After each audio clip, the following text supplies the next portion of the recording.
తరములు చూసేట్లు కాదు.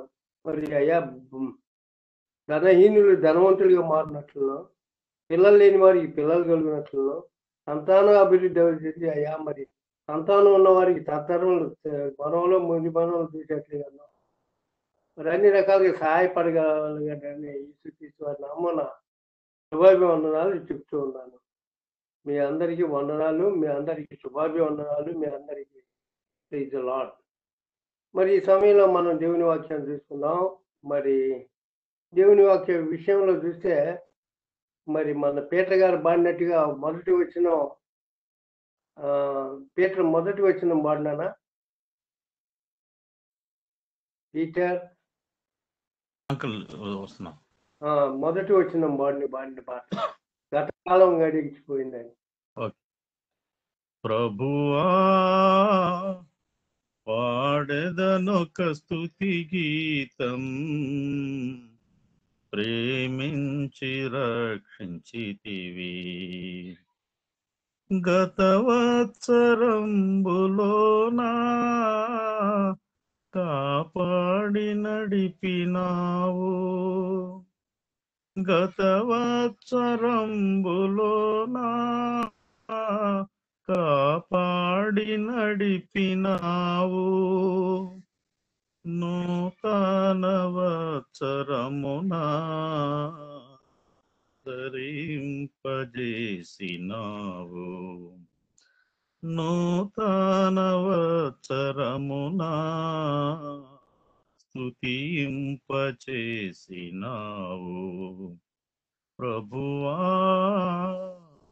పాడెదనొక స్తుతి గీతం, ప్రేమించి రక్షించితివి. ప్రభువా పాడెదనొక స్తుతి గీతం, ప్రేమించి రక్షితివి. Praise lord. గతకాలం వచ్చేమో మనం ఏదో నడిపించాడంట యేసు దేవుడు. మరి ఈ సంవత్సరం ధరింపజేశాడంట. అవును, ఇవాళ 2వ తారీఖు వచ్చింది కదా. మరి ఈ సంవత్సరాన్ని ధరింపజేశాడు, గతకాలాన్ని నడిపించాడు. 2020 చూస్తే మరి 2020లో ఎన్ని నెలలు ఉన్నాయా అంటే జనవరి, ఫిబ్రవరి, డిసెంబర్ 3 నెలలు ఉన్నాయి 2020లో. నా 80 సంవత్సరాల వయసులో ఇంత కఠినమైన సంవత్సరాన్ని నేను ఎప్పుడు చూడలేదు. 60లో చూస్తే 60 to 70 ఆ మధ్యకాలంలో ఇండియాలో ఆహారం లేక ఆస్ట్రేలియా నుంచి పందులు తినే ఒడ్డుని బియ్యాన్ని మనం రప్పించుకుని దిగుమతి చేయించుకుని ఆ పందులు తినే ఇంతంత లావుండే ఆ గింజలు అవి కూడా తిన్నాం, కానీ ఇంత బాధ అనిపించింది ఏం లేదు. మరి ఎన్నో రకాల ఎయిడ్స్ వ్యాధని ఈ వ్యాధని పంది కాంచెలని అయ్యని చాలా వచ్చినాయి, కానీ ఇన్నింటిని కూడా తట్టుకున్నాగా పెద్ద ప్రమాదంగా లేదు. గత సంవత్సరం మాత్రం అబ్బా ఎంత కష్టం అంటే అంత కష్టం. దాంట్లో కూడాను ఇదివరకు ఏదన్నా రోగం వస్తే అది పేదలకు వచ్చేది, ఇది డబ్బు లేని వాళ్ళకి వచ్చేది. మరి గవర్నమెంట్ హాస్పిటల్కి వెళ్ళగలిగి ప్రైవేట్ హాస్పిటల్కి వెళ్ళలేని వాళ్ళ స్థితికి అట్లా ఉండేది ఆ రోగాల్లో. అట్లాగే వాళ్ళ గవర్నమెంట్ ఫెసిలిటీస్ కూడా లేక హాస్పిటల్లో చనిపోతూ ఉండేవాళ్ళు. అంటే అది పేదలకు వచ్చే రోగాలు కానీ ఉండేవి.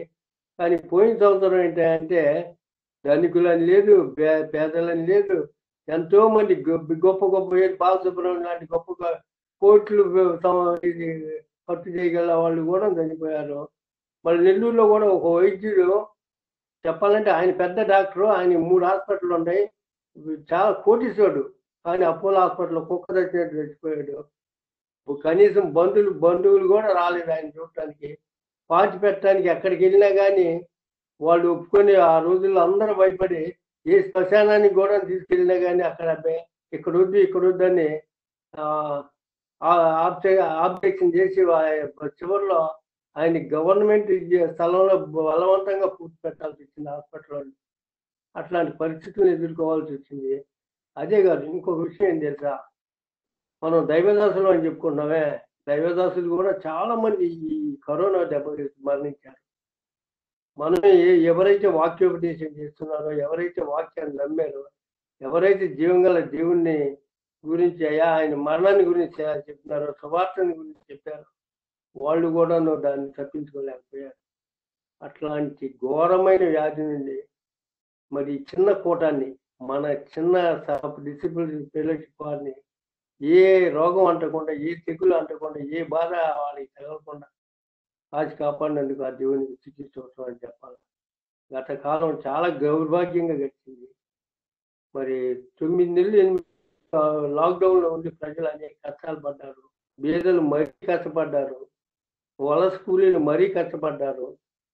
కష్టపడిన వారంటూ ఎవరు లేరు అని చెప్పొచ్చు. డబ్బు ఉండేవాళ్ళు కూడాను బయటికి వెళ్ళలేక ఆహార పదార్థాలు దొరక్క భయంతో తింటూ బతకాల్సి వచ్చింది కాలం. సరే గడిచిపోయింది. మరి ఈ సంవత్సరం కొత్తగా 2021 దేవుడు మనకి ప్రసాదించాడు. మన దేవుడు చాలా గొప్పవాడు. మరి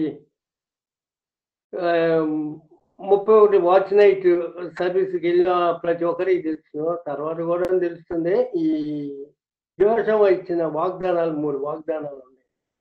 కానీ మీలో ఎక్కువ మందికి ఆ విషయం తెలుస్తుంది. కొంతమందికి హెబ్రోన్ సహవాసంలో ఉన్న వాళ్ళ, హెబ్రోన్ ఏరియాలో ఉన్న వాళ్ళకి హెబ్రోన్ వేరేగా ఇచ్చింది. ఊరికి ఒక రకంగా ఇచ్చినారు. ఈసారి ఇదివరకి భక్సింగ్ గారు ఉండగా ఒకే ఒక వాగ్దానాలు అన్ని చోట్ల ఆల్ ఓవర్ ద వరల్డ్ ఆయన సంఘాలు ఎక్కడెక్కడ ప్రపంచంలో ఉండా, ఇండియాలో ఉండా అందరికీ ఒకే రకం ఉండేవి. అవన్నీ మారిపోయినాయి పరిస్థితులు. కాబట్టి 2021కి వచ్చేవరకే ప్రతి ఒక్కళ్ళు ఏది హీరో అయ్యారు, ఎవరు సంఘానికి వాడు ఒక వాగ్దానాలు తీసుకోవడానికి. ముఖ్యంగా కర్మేలు విషయం చెప్తే, కార్మేల్లో కూడా వాళ్ళంతటి వాళ్ళు 3 వాగ్దానాలు చేస్తూ ఉన్నారు. అట్లాగా మరి యోషువ నుంచి వచ్చే దీన్ని ఉన్నాయండి. ఇది 3 వాగ్దానం 21. అయ్యా మరి మొదటి వాగ్దానం ఎవరైనా చెప్తారు? యోషువ నుండి ఉండేవాళ్ళు, ఆ కంట్రోల్లో ఉండేవాళ్ళు మొదటి వాగ్దానం ఎవరైనా చదవండి. రమేష్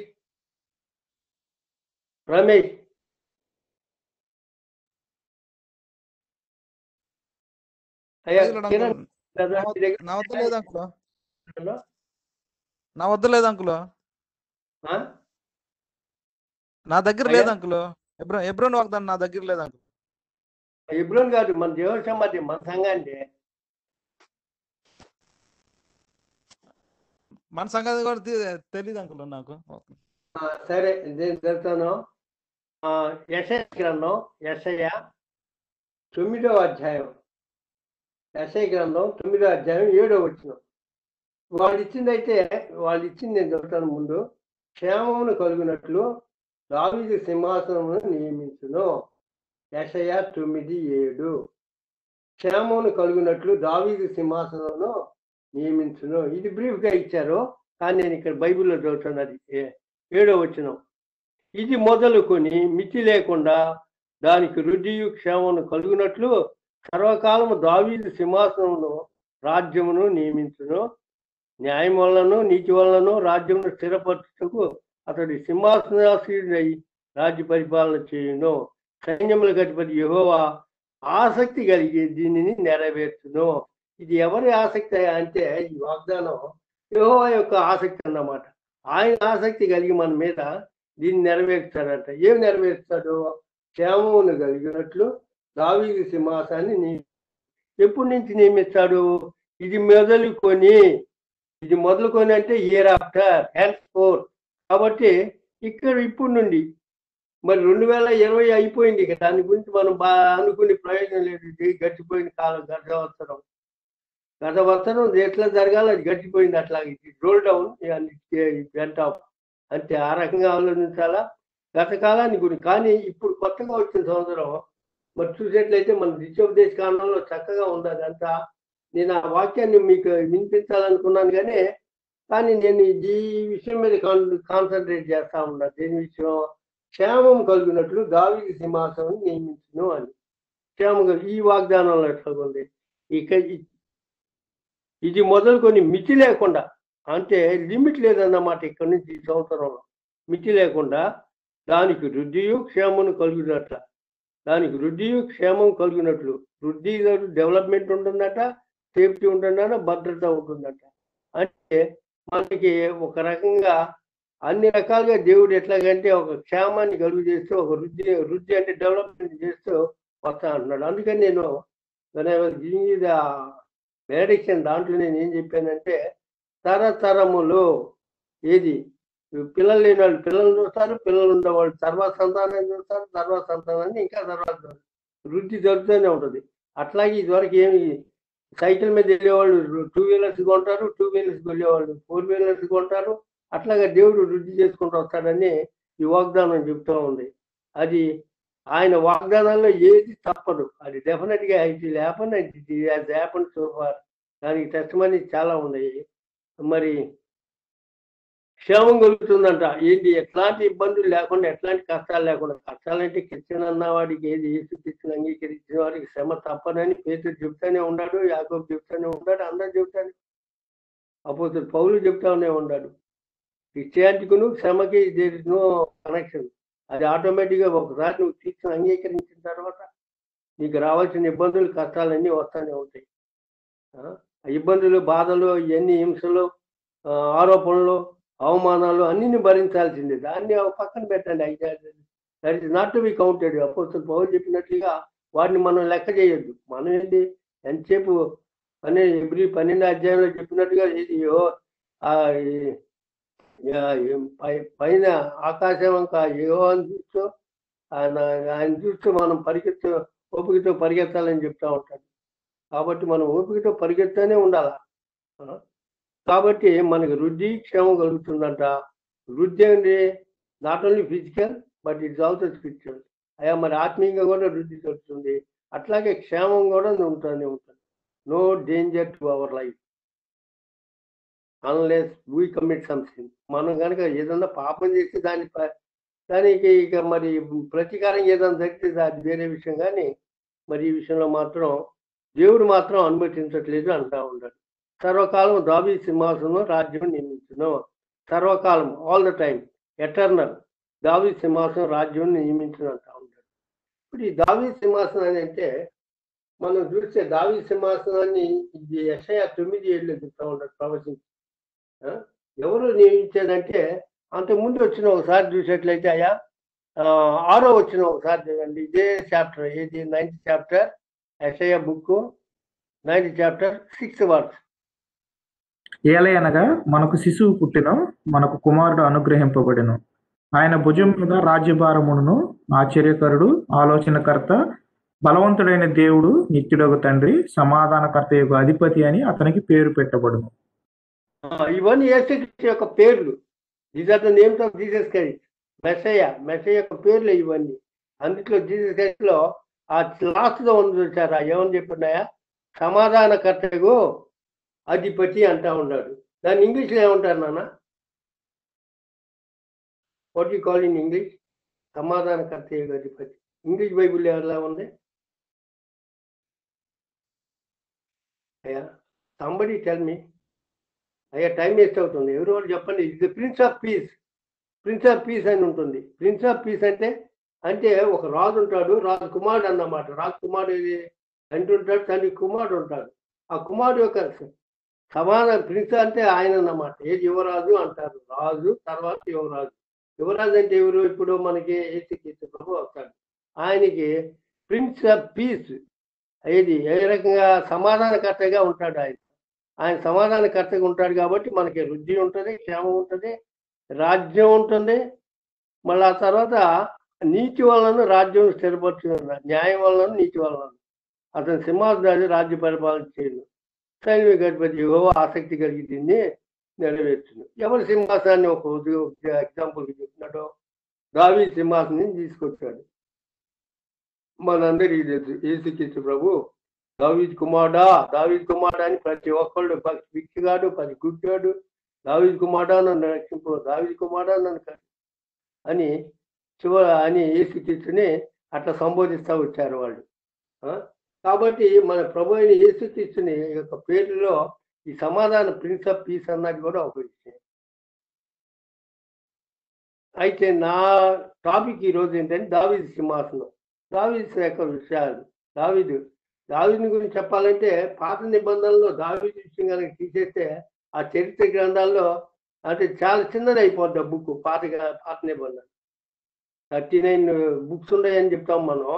వాటిల్లో మరి దావీదు చరిత్ర కనుక తీసేట్లయితే ఆయనకి సంబంధించిందంతా చాలా చిన్న పుస్తకం అవుతుంది. ఏది ఆల్మోస్ట్ మన నూతన నిబంధన కంటే ఇంకా చిన్నది అవుతుంది. నూతన నిబంధనలో 27 పుస్తకాలు ఉన్నాయి అంటున్నాం. 27 పుస్తకాల్లో 14 పుస్తకాలు వచ్చి అపోస్తలుడు పౌలు రాశాడు. అవి తీసేటైతే అది చాలా చిన్న నోట్బుక్ గానే వస్తుంది. అట్లాగే దావీదు విషయం కూడా తీసేట్లయితే మన చాలా చిన్న బుక్ లో ఉంటుంది. ఈ దావీదు విషయం కనుక చూసేట్లయితే చాలా గొప్ప విషయంగా ఉంటుంది. ఆయన్ని ఏమంటాడంటే ప్రభువే యెహోవా దేవుడు ఏమంటాడంటే, మరి అది ఒక కోట్ చెప్తాను నేను ఎక్కడంటే అపోస్తలుల కార్యములు 13:22 ఒకసారి చూడండి. నా హృదయవాసి అయ్యా, యాక్ట్స్ చాప్టర్ 22 అంకుల్. 22వ వచనం 13వ అధ్యాయం. తరువాత అతన్ని తొలగించి దావీదును వారికి రాజుగా ఏర్పరచును. మరియు ఆయన, నేను యెష్షయి కుమారుడైన దావీదును కనుగొంటిని. అతడు నా ఇష్టానుసారుడైన మనుషుడు. అతడు నా ఉద్దేశములన్నీ నెరవేర్చునని చెప్పి అతన్ని గూర్చి సాక్ష్యం ఇచ్చాను. ఎట్లా ఇచ్చాడంటే సాక్ష్యం ఆయన నా హృదయానుసారుడు అని చెప్తాడు. సరేనా?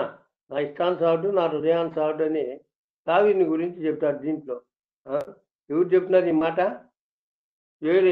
స్టెఫన్ చెప్తా ఉంటాడు. నా తర్వాత దావీదుని కనుగొన్నాడని. ఎట్లా కనుగొన్నాడు? సౌలుని మొట్టమొదటి అసలు మొట్టమొదటి న్యాయాధిపతుల దగ్గర నుంచి వస్తే లాస్ట్ న్యాయాధిపతి ఎవరంటే సామ్యూల్ తర్వాత సామ్యూల్ని నా ప్రజలు నన్ను తిరస్కరించారు. నిన్ను న్యాయాధిపతిగా పెట్టినా కానీ నిన్ను కూడా కాబట్టి నిన్నుగా తిరస్కరించింది, నన్నే తిరస్కరించారు. వాళ్ళు రాజు కావాలంటున్నారని చెప్పి సౌలుని రాజుగా చేస్తాడు, అభిషేకం చేస్తాడు. సౌలు తర్వాత దావీదు రాజుగా అభిషేకింపబడతాడు. అయితే దావీదులో ఉన్న గుణాలు సౌలులో ఉన్న గుణాలు చూస్తే చాలా వ్యత్యాసంగా ఉంటాయి. కానీ దావీదు గుణాలను కొన్ని మాత్రం నేను మీకు చెప్పి, ఎందుకంటే అన్ని చెప్పాలంటే మనకు సమయం చాలా కావాలా. ఇది ఒక 1 month యాక్చువల్లీ మనం మాట్లాడవచ్చు ఈ విషయాన్ని బట్టి. కాబట్టి నేను ఈ దావీదు విషయాన్ని, దావీదు రాజ్యాన్ని, ఆయన ఎట్లాగా దావీదు సింహాసనం రాజ్యం నియమిస్తారన్నాడు. అది సర్వకాలం ఉంటుంది అన్నాడు. ఎటర్నల్ కింగ్డమ్ అన్నట్టుగా. కాబట్టి అది ఎట్లాగన్నది అసలు దావీదుని గురించి కొంత తెలుసుకుందాం. మనం దావీదుని ఎందుకు కోట్ చేశాడు ఇక్కడ అంటే దాంట్లో చాలా గొప్ప విషయం ఉంది. ఆయన చాలా గొప్ప వ్యక్తిగా కనిపిస్తాడు. సరే, నేను దావీదు యొక్క బ్రీఫ్గా ప్రొఫైల్ ఒకటి చెప్తాను నేను, మీరు చూస్తే. అది దావీదు ఎక్కడెక్కడ కనపడతాడంటే 1 సామ్యూయలు 16వ అధ్యాయంలో దావీదుని ఒక రాజుగా అభిషేకింపబడతాడు సామ్యూయలు. 1 సామ్యూయల్ 16th chapter 16వ అధ్యాయం. సరేనయ్య, I just go through profile మాత్రం చెప్తాను. సరేనా? తర్వాత అదే ప్యారలల్గా తన కీర్తి ప్యారలల్గా వస్తుంది. అప్పుడు ఆయన బాలుడిగా ఉంటాడు, పశువులు కాపరిగా ఉంటాడు. తర్వాత వాళ్ళ అన్నలు యుద్ధంలో ఉండగా ఏది గొలియాత్ సవాల్ చేస్తూ ఉంటారు. అక్కడికి వస్తాడు. అక్కడికి వచ్చిన తర్వాత గొలియాత్ని 1వ సామ్యూయలు 17వ అధ్యాయంలో గొలియాత్ని చంపుతాడు ఈ దావీదు. ఎందుకు చంపుతాడు? పిల్లడు కదా, బాలుడు, వాడేమో అజానుభావుడు, 6 మూరల పైన ఉండండి జాండం గట్ట, 13 అడుగుల దాకా దగ్గర ఉన్నాడు. మరి అట్లాంటి వ్యక్తిని ఓ చిన్న ఒడిశాలలో పెట్టి చంపేస్తాడు. సరేనా? మరి అది ఎట్లా జరుగుద్ది అంటే తనకి ఎందుకు కోపం వచ్చింది, తన మీద ఎందుకు వెళ్ళాల్సి వచ్చింది చూస్తే తనకు ఆసక్తి ఎట్లాగా ఉందన్నారు చూడండి. అదే యెహోవా ఆసక్తి కలిగి చేయును అని చెప్తా ఉంటాడు. మన వాగ్దానం వచ్చిన యెహోవా ఆసక్తి కలిగి చేయును నెరవేర్చును అన్నాడు. ఎట్లా ఆసక్తి చేసి? ఎందుకంటే దావీదు యెహోవా యందు చాలా ఆసక్తి కలిగి ఉన్నాడు, వైరాగ్యం కలిగి ఉన్నాడు. ఆయన పశువుల కాపరిగా ఉండి చిన్నవాడు అయినా కానీ, అరే ఈ ఫిలిష్తీయుడు అంతా, ఈ సున్నతి లేని ఫిలిష్తీయుడు వీటి వచ్చి మన గొప్ప దేవుడైన యెహోవాని అది తిరస్కరిస్తాడా అన్నది తనకు చాలా కోపం వస్తుంది. వాడు ఛాలెంజ్ చేసినప్పుడు కోపం వచ్చి ఈడంతా అని he was not caring him actually. ఈడంతా ఆఫ్టర్ ఆల్ సున్నతి లేనివాడు, దేవుడు లేనివాడు, ఈడంతా మన గొప్ప దేవుడు ఉన్నాడని చెప్పి, నేను అయ్యా నువ్వు కచ్చి పెద్ద డాలు ఇవన్నీ తీసుకొస్తున్నావు కదా, వాటిని చేతితోను బాణంతో బడిస్తూనే వస్తున్నావు, నేనైతే దేవుని యెహోవా నామమునే మీదే వస్తున్నా అని చెప్పి ఆయన యెహోవా నామమున ఒక చిన్న రాయి తీసుకుని కొడతాడు. అది అతను బోర్లకు పడిపోతాడు గొలియాతు. అదంతా మీకు తెలిసిందే. కాబట్టి అది ఎంతకంటే ఆయన ఎంత వైరాగ్యం కలిగి ఉన్నాడు, ఎంత ఆసక్తి కలిగి ఉన్నాడు యెహోవా దేవుడి మీద, ఎంత బాధపడ్డాడు. అరే వీటింత ఇట్లా మనం సవాల్ చేస్తున్నాడు, ఊజీ టు ఛాలెంజెస్ అన్నట్టుగా. అట్లాగా తను ఎంతో చిన్న వయసులోనే అంతగా ఆసక్తి కలిగి తర్వాత సౌలు సామ్యుల్ని అప్రోచ్ అవుతాడు, సమీపిస్తాడు. తర్వాత సౌలు దగ్గరికి పోతాడు. సౌలు దగ్గరికి పోయిన తర్వాత ఏం చెప్తాడంటే, అరే నువ్వు ఎట్లా చిన్న పిల్లవాడు కదా, మరి అట్లా పెద్దవాడిని ఎట్లా చంపుతావు, ఏంటి వ్యవహారం అంటే, అయ్యా నేను వచ్చేది మామూలుగా రావట్లేదు, యెహోవా నామమున వస్తున్నాను నేను, కాబట్టి యెహోవా చేస్తాడు, నేను చేసేది ఏం లేదు దీంట్లో. ఎందుకని తన సాక్ష్యం ఎంత గొప్ప చెప్తాడంటే, ఎలుగుబంటి వచ్చిందంట, మన్న ఎలుగుబంటిని చంపానంట. సింహం వచ్చిందంట, సింహాన్ని చంపేది. సింహాన్ని చంపాలంటే most courageous animal in the world అని చెప్పాల్సి వస్తే సింహమే. అది దేనికి భయపడదు, అందుకే మృగరాజు అంటారు దాన్ని. మరి అట్లాంటి పట్టుకుని చేతితో పట్టుకుని చంపేశాడంట. మరి అట్లా ఎలుగుబంటి కూడా చాలా, ఎలుగుబంటికి మీరు పిసి ఇట్లాంటి వాట్సాప్ ఆర్టిస్టులు వస్తూ ఉంటాయి, వాట్సాప్ దాంట్లో మన యూట్యూబ్లో వస్తూ ఉంటాయి. చూడండి అప్పుడప్పుడు ఫైటింగ్ యాక్చువల్లీ బిట్వీన్ ఏది ఎలుగుబంటికును సింహం చూస్తే సింహం భయపడిపోద్ది దీన్ని అటాక్కి. అట్లాగుంటుంది. ఎందుకంటే ఇది చెట్టు ఎక్కగలదు ఎలుగుబంటి, చిత్తపులి కూడా చెట్టు ఎక్కగలదు. కానీ ఇది ఎంత ధైర్యం కలదంటే ఎలుగుబంటి కూడాను సింహానికి ఈక్వల్గా పోతుంటుంది.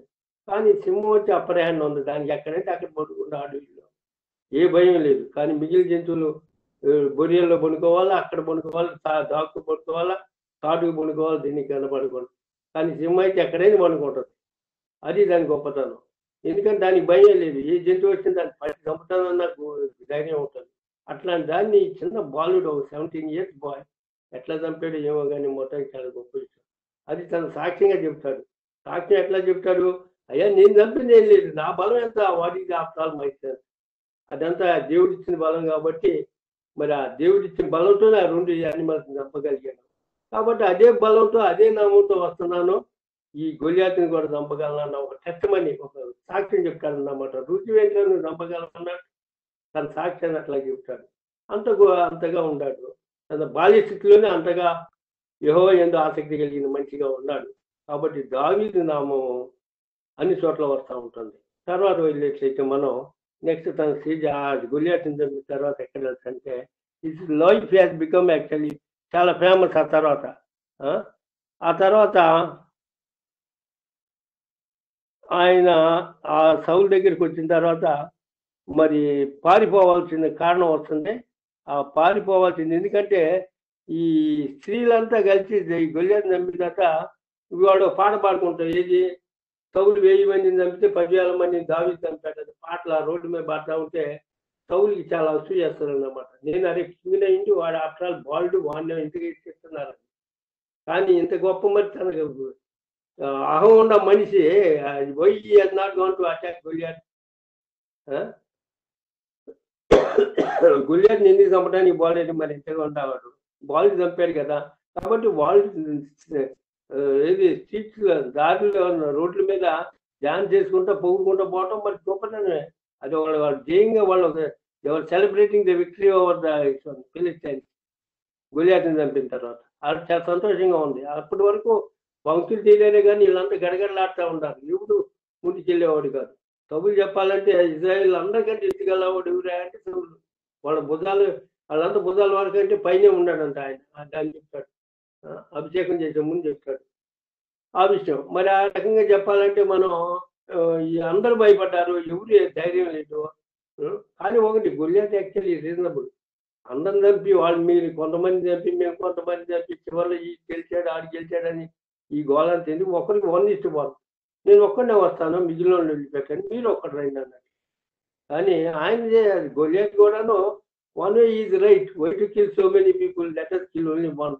అట్లాగే వచ్చిందన్నమాట. కానీ అతన్ని అంత పెద్ద ఆజానుభావుని దావీదు చిన్న బాలుడు అయ్యి చంపగలుగుతాడు. తర్వాత ఈయనకి వచ్చిన అసూయ వలన ఈయన బారిపోవాల్సి వస్తుంది ఎవరో. కానీ అప్పటికి మీకాల్ని పెళ్లి చేసుకుంటాడు. మరి ఒప్పుకున్న ప్రకారం పెళ్లి అవుతుంది. మీకాలు భారీగా, మీకాలు అంటే ఎవరో సౌలు యొక్క కుమార్తె. నా కుమార్తె నుంచి పెళ్లి చేస్తానన్నాడు. అతను ఏది ఓడించినండి. మరి మీకాల్ని పెళ్లి చేసుకున్నాడు. మరి సొంత అల్లుడిని చంపాలని మళ్ళీ సౌలు వెతుకుతూ ఉంటే పారిపోతాడు. ఆ విషయం ఎక్కడికి వస్తుందంటే ఫస్ట్ శామ్యూయల్ 18 చాప్టర్లో వస్తుంది. 18 to 31 ఆ మధ్య 18 నుండి మొదలై 31 చాప్టర్స్. తర్వాత అదే లోయలో వెళ్తాడు. అది ఫిలిస్తీన్ దేశానికి వెళ్ళి పారిపోయి సిక్లక్ దగ్గర సెటిల్ అవుతాడు. సిక్లక్ దగ్గరికి వెళ్ళి అనామికులు అలా వాళ్ళు వచ్చి ఆ సిక్లక్ మన్నిచ్చి వీళ్ళని మొత్తాన్ని సర్వాన్ని దోసుకుపోతారు. ఆస్తిని, పిల్లల్ని, భార్యల్ని అందరూ లాక్కుపోతారు. వాళ్ళు లాక్కుపోయిన తర్వాత అక్కడ వాళ్ళతో యుద్ధం చేసి అక్కడ వండర్ఫుల్ యాక్చువల్ స్టేట్మెంట్ ఉంటుంది. అక్కడ వాళ్ళంతా రాళ్ళు అంచెలో 300 మంది ఎంతమంది ఉంటారో వాళ్ళంతా కలిసి చంపాలని చూస్తారు రాళ్ళు తీసుకుని. కానీ అప్పుడు ఎట్లా ధైర్యం తెచ్చుకుంటాను, నేను యెహోవా నామం ధైర్యం తీసుకున్నా అని చెప్తాడు ఆ విషయంలో. యెహోవా నామం ధైర్యం తీసుకుని మరి అక్కడ విచారం చేస్తాడు యెహోవా దగ్గర. నేను వెళ్ళేదా వద్దా, వెళ్ళమంటావా వద్దా అంటే నువ్వు వెళ్ళు, నీ తెచ్చుకో అంటాడు. వెళ్ళి వాళ్ళందరిని గురించి మళ్ళీ తీసుకొచ్చుకుంటారు. అది అక్కడ వచ్చిన ఒక మంచి వచ్చిన ఉంటుంది. ఏంటంటే రెస్టోర్డ్ ఎవ్రీథింగ్ అన్నట్టు, రికవర్డ్ ఎనీథింగ్ ఎవ్రీథింగ్. దావీదు సర్వాన్ని సంపాదించుకున్నాడు. ఆ వచ్చాన్ని మన వాళ్ళు చాలా మంది చాలా చోట్ల పూర్తి చేస్తుంటారు. Restored everything. అయ్యా మరి గత సంవత్సరంలో కూడా జరిగిపోయిన మన నష్టాన్ని బట్ ఈ సంవత్సరం దేవుడు మరి అదే వాగ్దానం ఇచ్చిన దేవుడు మిచ్చి ఏది ఇది మొత్తుకొని మీకు శ్రమను వృద్ధి కలుగుతా అన్నవాడు 2021లో.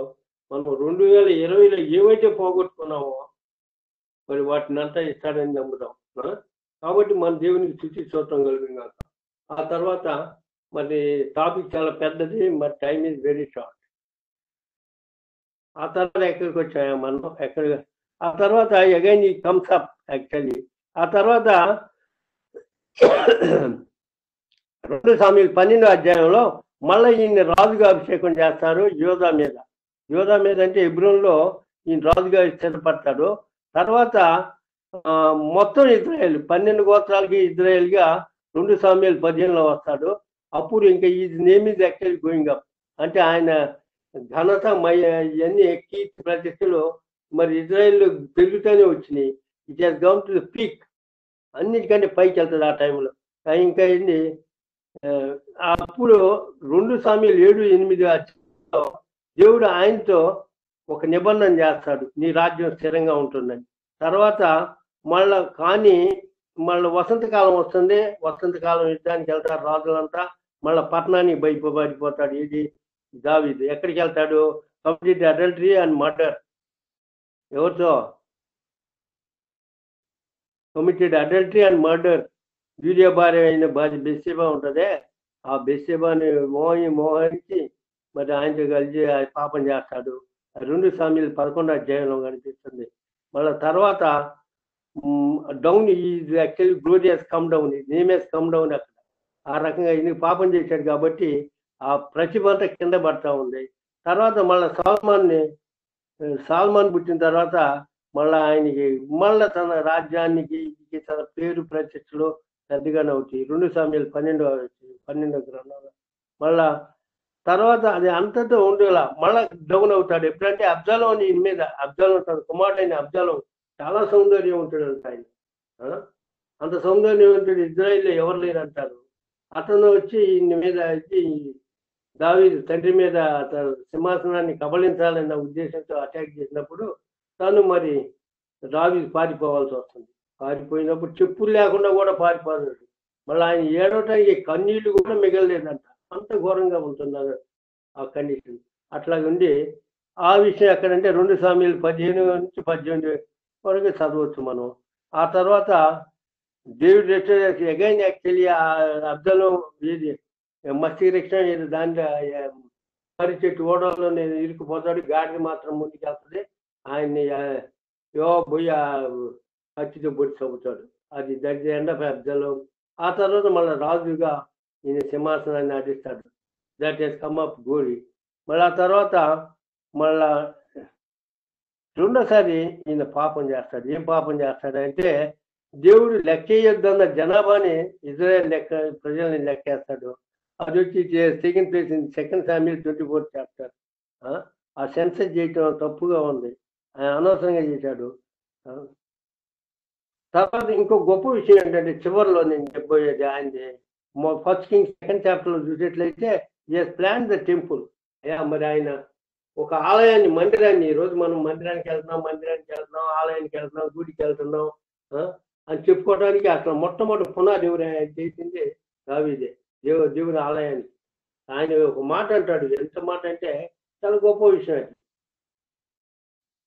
మేమేమో ఏది మంచి బిల్డింగ్ లో ఉంటున్నాము, సరం చేసిన ఇట్లా ఇవన్నీ, దేవుని మందిరం ఏమో గుడారాల్లో ఉంటుంది. కాబట్టి నాకు బాధగా ఉందని ప్రవక్త చెప్పినప్పుడు, ప్రవక్త అయ్యా నీ ఇష్టానుసారంగా చేయమని సరే ఆ విధంగా మరి మళ్ళా తన యొక్క కీర్తి ప్రతిష్టలు పైకి వస్తాయి. ఆలయాన్ని హృదయాంశాడు కాబట్టి తన ఆలయాన్ని ఆసక్తి రక్షించాలని ఆసక్తి కలిగినట్టుగా ఉంటాడు. మరి అక్కడ చూసేట్లయితే మనం బ్రీఫ్గా చూద్దాం.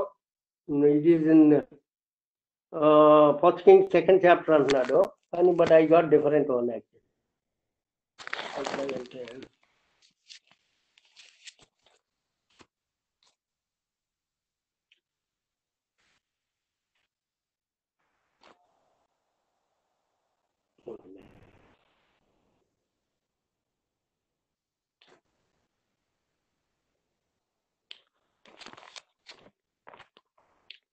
మొదటి వృత్తాంతాలు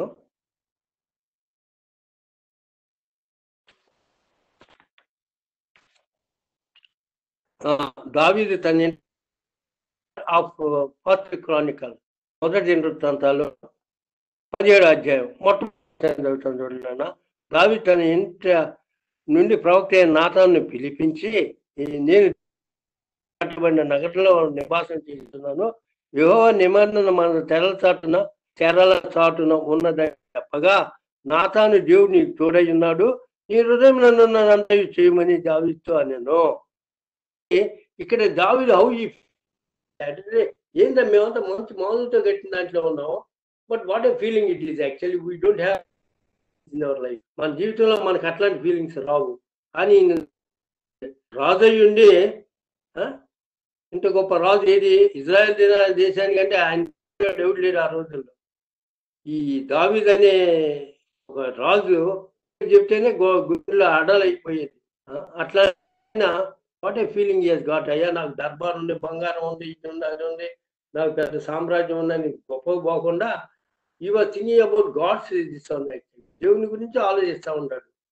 మొట్టమొదటి గొలియాతుని చంపినప్పుడు కూడా దేవుని గురించి ఆలోచించాడు. మళ్ళీ ఇక్కడికి వచ్చిన తర్వాత కూడా దేవుని అంటే తన జీవితంలో ఎప్పుడు దేవుడిని అనేది మర్చిపోకుండా ఉన్నాడు.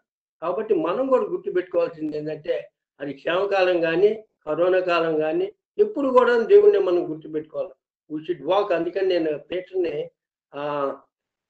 మొట్టమొదటి శరణం కాడమని చెప్పాను నేను. ఎందుకంటే దాంట్లో గడిచిన కాలం అంతా గడిచిపోయింది. గత సంవత్సరం ఏదో రంగం పోయింది, కానీ ఈ సంవత్సరం మాత్రం గణింపజేయమని చెప్తా ఉన్నాం.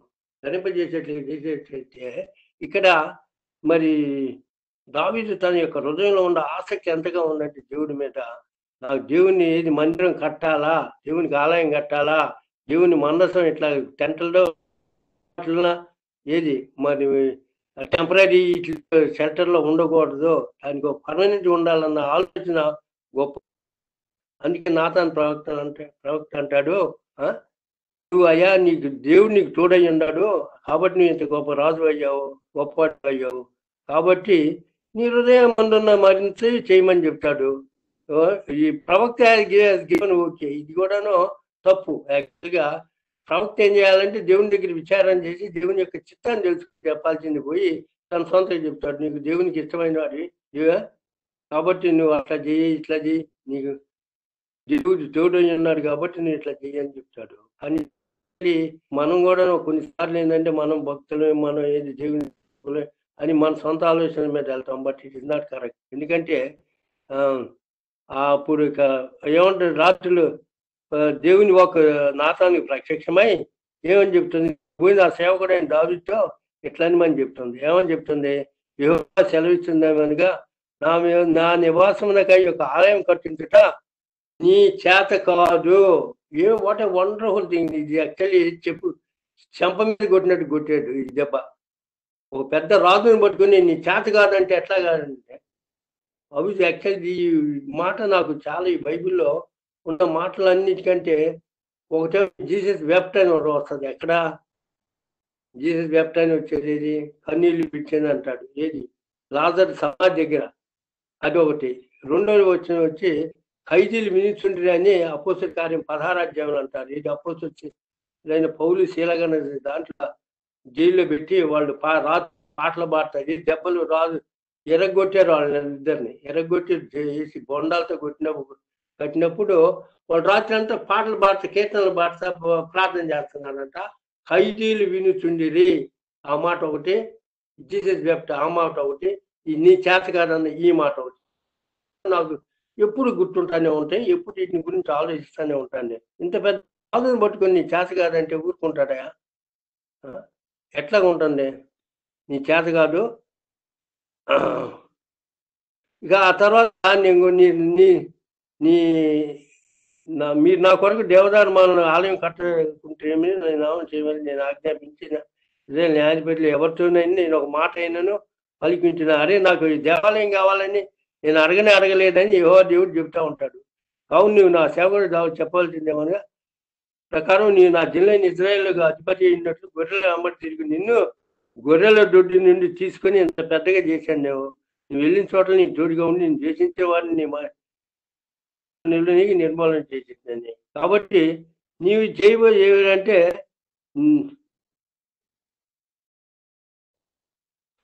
అతను నాకు ఒక 3 మందిరం ఎవరు నీ పితరులు నువ్వు చేయనప్పుడు నీ కుమారుల వల్ల సతని నేను శాపం చేసి అతని రాజ్యం స్థిరపరిచాను. అంటే నీ కుమారులు నీ కడుపును పుట్టిన వాళ్ళు మాత్రమే కట్టగలరు, కానీ నువ్వు కట్టడానికి వీళ్ళే.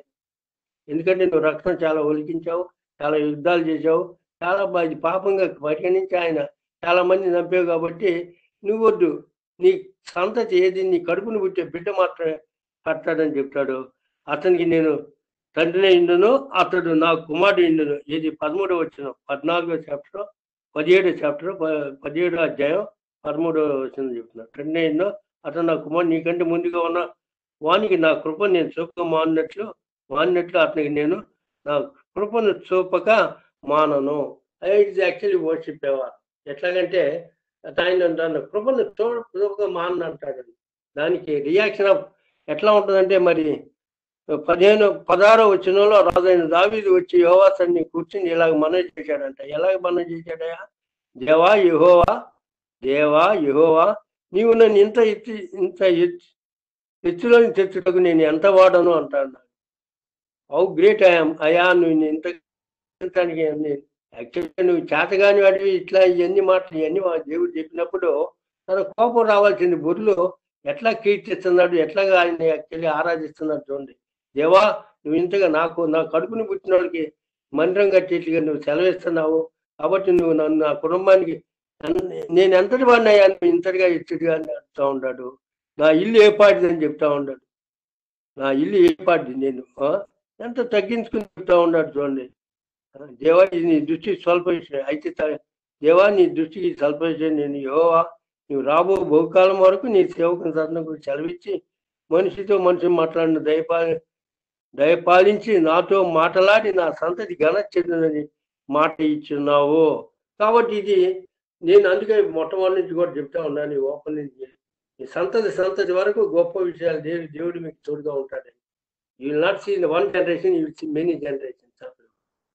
జీనియాలజీ అన్నది మీకు పెరుగుతుందని చెప్తా ఉన్నాను. ఎందుకంటే దావీదు చెప్తా ఉంటాడు, నా సంతతి నా కుటుంబాన్ని హెచ్చించకు, నేను ఏ పాటి వాడిని, నా ఇల్లు ఏ పాటిది. అట్లాగే మనం కూడా we have to come down, humble our self. ఎందుకంటే దీనిలో ఉండాలి ఆయన దగ్గర. అట్లాగే మరి టైం చాలా అవుతుందన్న. Should I go? అయ్యా ఇంకొంచెం 5 నిమిషాలు అన్నా. హలో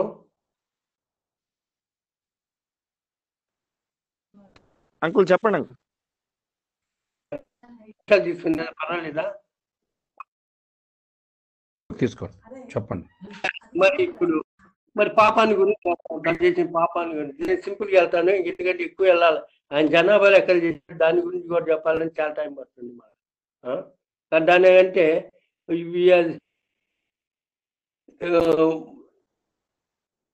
సంఖ్యాకాండం 21:7 ఒకసారి చూడండి అన్న. సంఖ్యాకాండం 21:7 పాపిని అన్న విషయం యాక్చువల్లీ.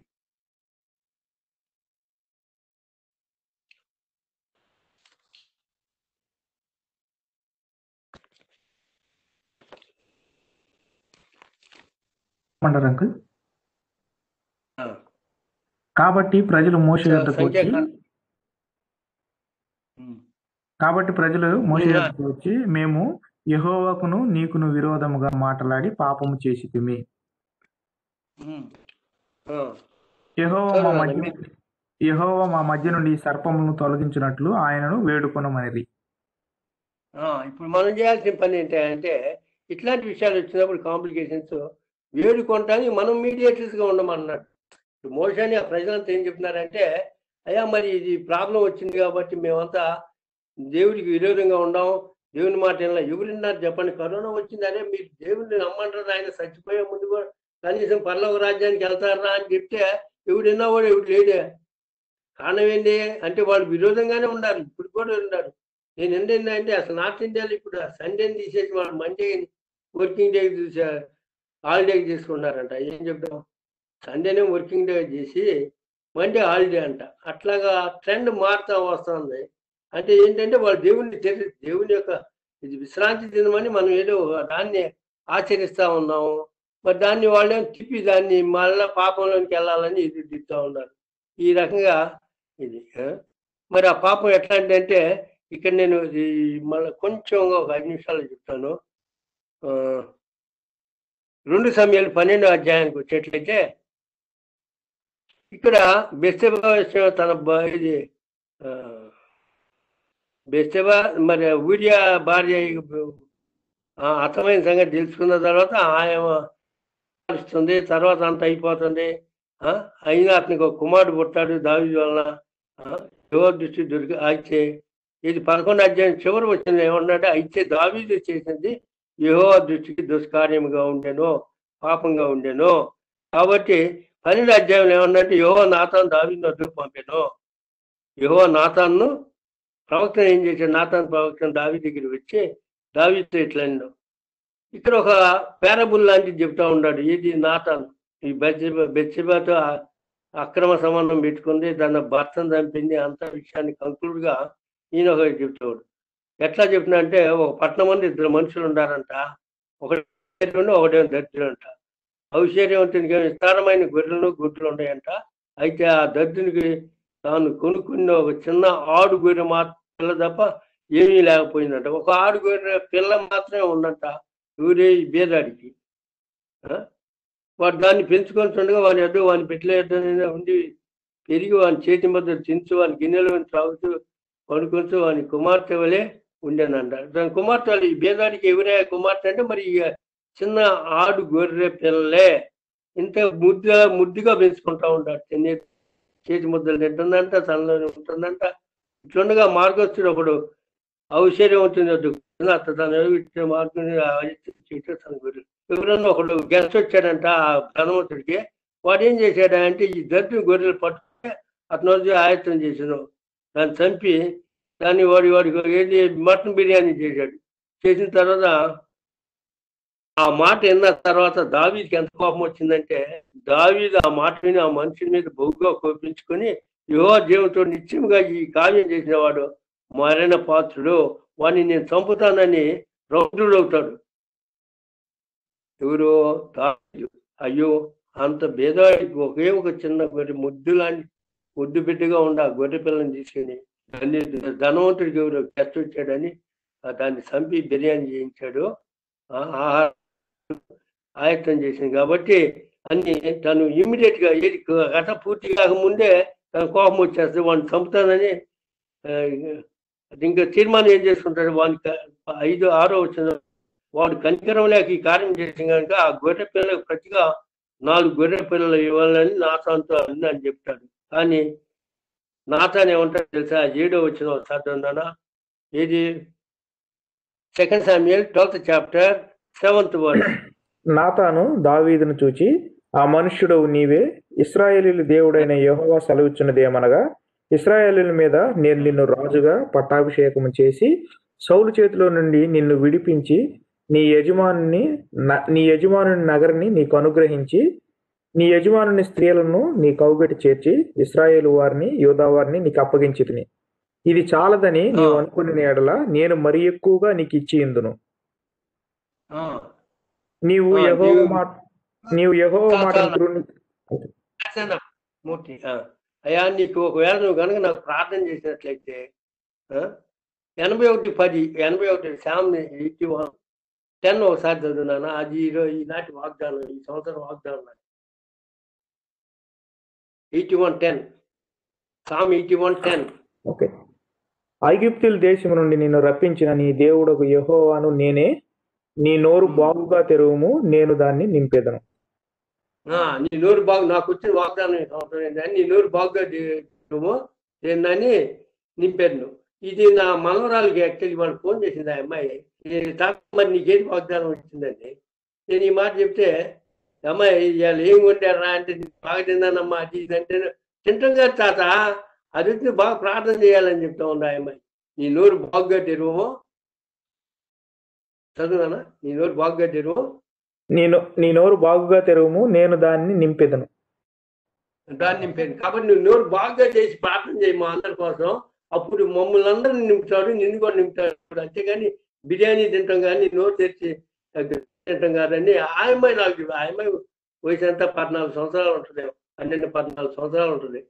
ఆ అమ్మాయికి ఇచ్చిన ఆలోచన నాకు చాలా ఆశ్చర్యం ఇచ్చింది. అవునరా నిజం, మరి నేను నోరు బాగా తెరువు, నేను నీది ఏది చుట్టూ పరిస్థితి అని చెప్తా ఉన్నాడే.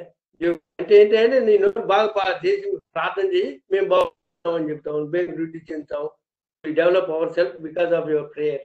అదే ఆ అమ్మాయి చెప్పేది నాకు. కాబట్టి ఇక్కడ ఏం చెప్తున్నా అంటే ఏమని చెప్పాడు నాన్న, నీ దృష్టి నీకు ఇచ్చిందను, నువ్వు అనుకునేలా మరి ఎక్కువగా నీకు ఇచ్చాను. అవును, మరి నీకు ఎక్కువగానే ఇస్తాడు. నువ్వు ఎక్కువ ప్రార్థన చేసి నువ్వు భక్తుడిగా ఉంటే నీకు ఎక్కువగానే ఇస్తాడు.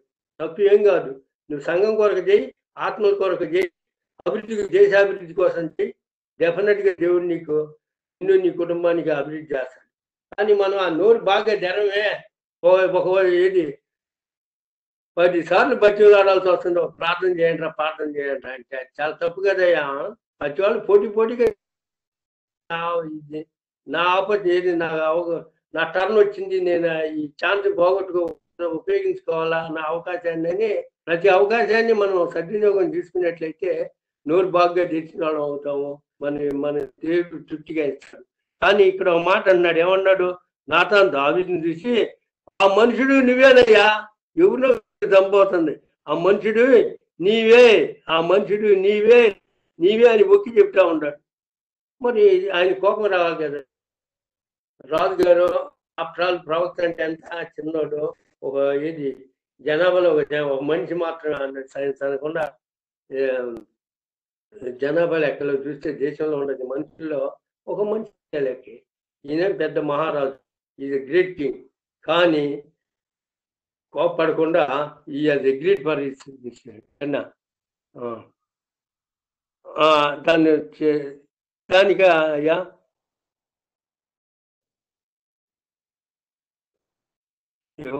పాపం సరే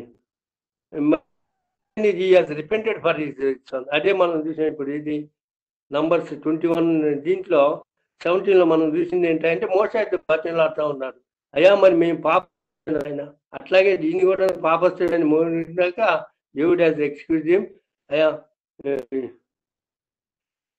12వ వచనంలో నీ పగటిని వాడు హత్య చేయించి కార్యం రహస్యంగా చేసి నేను పాపం చేసిందని దావీదు నాతానుతో అనగా 13వ వచనంలో అంటాడు, నేను పాపం చేసిందని దావీదు నాతానుతో అనగా నీవు చావకున్నట్లు యెహోవా నీ పాపం పరిహరించను.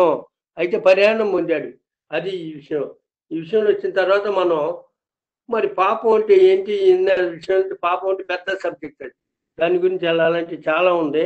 మరి దావీదు యొక్క జీవితాన్ని చూస్తే తను ఎంత మరి ఒకటే ఆలయం కట్టించేటప్పుడు నీ కడుపులో పుట్టే సంతతి అంటే అయ్యా నా తండ్రి కుటుంబాన్ని ఎత్తడానికి, నా కుటుంబాన్ని ఎత్తడానికి, నా సంతతిని ఎత్తడానికి నేను ఏ పాటి వాడిని అని తను తగ్గించుకుంటాడు. ఇక్కడికి వచ్చిన తర్వాత తను కోప్పడకుండా కన్నీరు గారుస్తూ అయ్యా నేను పాపి నేను ఒప్పుకుంటాడు. తర్వాత దేవుడు ఆయన మన్నిస్తాడు. మరి ఈయన ఎట్లాగా ఇట్లాంటి హృదయానుసారుడు, అందులో నీ మందిరాన్ని బాగుంది. కొన్ని విషయాలు మన కీర్తనలో చూడాలని చాలా టైం పడుతుంది. అవన్నీ నేను రిఫరెన్స్ తీసుకొని కానీ మత్తయి సువార్త 1:1 చదవండి. నేను సువార్త 1:1. అబ్రహాము కుమారుడు దావీదు కుమారుడైన యేసుక్రీస్తు వంశావళి. ఈ వంశావళి ఎక్కడికి వచ్చిందంటే మరి దావీదు కుమారుడైన అబ్రహాం కుమారుడైన దావీదు కుమారుడైన యేసుక్రీస్తు యొక్క వంశావళి. మనమంతా ఏంటి ఇప్పుడు మనల్ని ఏం చేశాడంటే దేవుడు ఎంతగానో గొప్పగానో హెచ్చించాడు. ఈయన వంశావళిలో వచ్చాము. ఎట్లా వచ్చాము? ఆయన శిలువ మరణం వల్ల మనమంతా ఆయన వంశావళిలో వచ్చాము.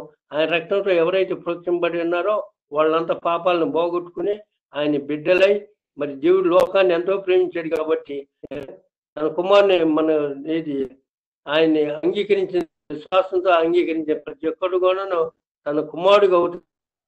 దేవుడు మనకు ఒక వాగ్దానం ఇచ్చాడు 3:16 యోహాను. కాబట్టి దాని ప్రకారం మరి ఈయన ఎంత గొప్పవాడు అంటే మరి అంత గొప్పవాడు. మనకి ఇట్లా చూసేట్లయితే ఇంకా నేను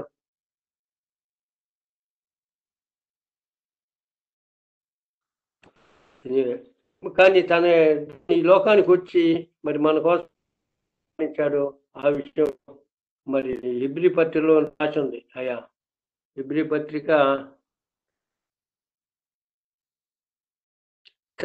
పత్రికలో ఉంది ఆ విషయం కూడా. ఎందుకంటే మనం ఇంతగా పాపస్తులు అయినా కానీ దేవుడు తన కుమారుని దావీదు సంతానం పంపించి ఆయన రాజ్యం స్థిరంగా ఉంటుందని. మరి అట్లాగే ఎంతవరకు కూడాను ప్రకటన గ్రంథం 5:5 ఒకసారి చూడండి. ప్రకటన గ్రంథం 5:5 ముగిస్తాను ఇక.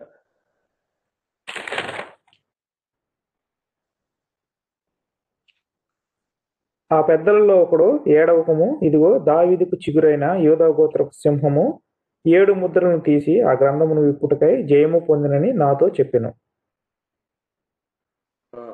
కాబట్టి ఎవరు ఇంకేడవకము, మనం వెళ్ళాల్సిన పని లేదు. దేవుడు మనకి తోడై ఉన్నాడు. యేసుక్రీస్తు ప్రభువు తన కుమారుని ఇచ్చాడు. ఆయన ప్రిన్స్ ఆఫ్ పీస్, సమానకర్త అధిపతి. కాబట్టి మనం సమానంగా ఈ సంవత్సరంలో తీసుకెళ్తాడు. మనకి ఎట్లాంటి ప్రాబ్లం లేదు. కాబట్టి మనం ఆయన ఏంటో విశ్వాసంగా ఉండాలి. యాక్చువల్లీ చెప్పాలంటే దావీదు విషయం చాలా చోట్ల రాసి ఉంది కొత్త నిబంధనలో కూడా. ఆయన సంతతిని సింహాసాన్ని ఎల్లప్పుడూ ఉంచుతానని చెప్తా ఉంటాడు. Hebrews 11:32 ఒకసారి చదువు. Hebrews 11:32 దావీదు విషయంలో ఉంటాం.